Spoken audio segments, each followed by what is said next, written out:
গত পরশু জালালপুর ইন্ডিয়ান ব্যাংকের পরিষেবা নিয়ে স্থানীয় জনমনে যে ক্ষোভ দেখা দিয়েছিল তার নিরসনে ব্যাংক কর্তৃপক্ষ সহ কয়েকজন গ্রাহক এক স্পষ্টীকরণ দিয়েছেন।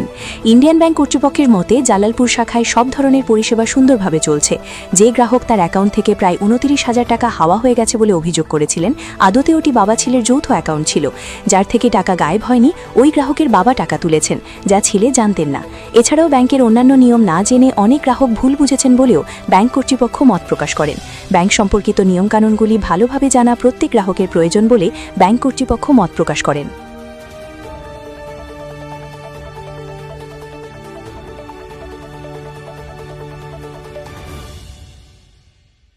तो एक हमारा एक कस्टमर है, तो उन्होंने एक एलिगेशन लगाया कि उनका अकाउंट में 30,000 रुपया था, बाकी 800 रुपया कहा गया।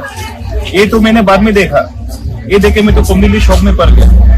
बाद में देखा कि इंक्वायरी किया, स्टेटमेंट देखा, बाद में मालूम चला कि इनका पिताजी, ये जो अकाउंट है जॉइंट अकाउंट है और पैसा उठा रहा था इनका पिताजी।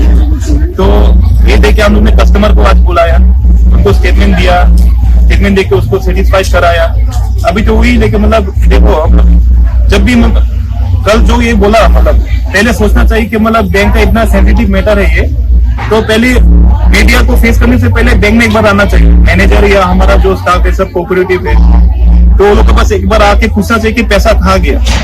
तो पब्लिक को भी बोलना चाहता हूँ मैं कि मतलब जब भी मीडिया को फेस करेगा, जो भी इशू होगा, उससे पहले बैंक मैनेजर को एक बार बात कीजिए, फिर क्या हुआ, पैसा कहाँ गया, वो सब हम लोग सब सारा डिटेल्स आपको दे सकता है। इसमें कोई कुछ मना नहीं करेगा। हम लोग पासबुक अपडेट हो या जो भी हो, सब हम लोग मतलब अगर इम्पोर्टेंट तो हम लोग दे देगा वो व्यक्ति। लेकिन कभी कभार क्या होता है, बहुत भीड़ रहता है, देखिए बैकग्राउंड में कितना भीड़ होता है, तो उसका हिसाब से हम कभी कभार हम लोग पासबुक अपडेट को भी हम लोग मना कर देता है। लेकिन ऐसा नहीं कि हमेशा मना करता है, कभी कभार हम लोग कर देता है, लेकिन टाइम टू टाइम हम लोग करता है अपडेट, किसी को हम लोग मना नहीं करता। तो अभी इसे हम खत्म करना चाहता है। যে এই ব্যাংকের ব্যাপার নিয়ে আরো কিছু দাবি রয়েছে, আর সেই ব্যাপারটা অজয় তুলেছে এবং জেনুইন ব্যাপার যে এখানে যেভাবে হ্রাস হয় শত শত মানুষ ডেইলি আসে ব্যাংকে, সেই হিসাবে এখানে 4 জন স্টাফ আছে।